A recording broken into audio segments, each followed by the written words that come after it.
about my favourite cake today, which is the Coppice Cake, and it's all a really big team effort, from baking the cake to even designing the packaging, and Barry in our bakery designed the squirrel on the front with the hazelnut motif.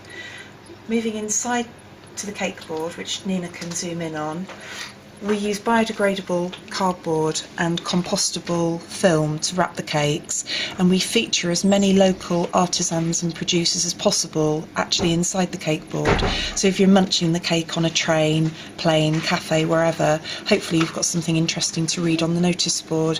In this instance, it's Jim, who's a local coppicer who looks after local woodland and creates charcoal, who's featured on the notice board. They all vary from cake to cake. Cracking on to the cake itself, we've got a very unusual mixture inside, and again Nina's going to try and get in a little bit close there. There's a mixture of polenta, ground toasted almond and ground toasted hazelnut, which creates what we call the cake batter, which is essentially the sponge mixture.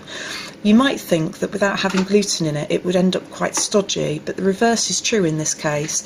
We do use a gluten-free baking powder to give it some lift, but it's a very sponge-like, soft-eating, moist cake. A lot of the moisture is derived from the oils in the nuts.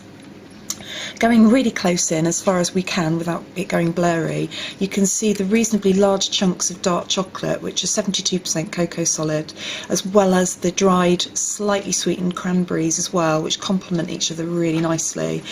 Because they're quite bitter, both the chocolate and the cranberries, that cuts through the natural sweetness that you find when using ground almonds in a cake mixture.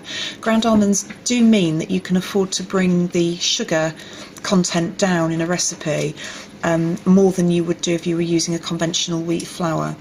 All in all, it's an absolutely cracking cake, really unusual, it's won lots of awards, and it's fantastic with a nice cup of tea.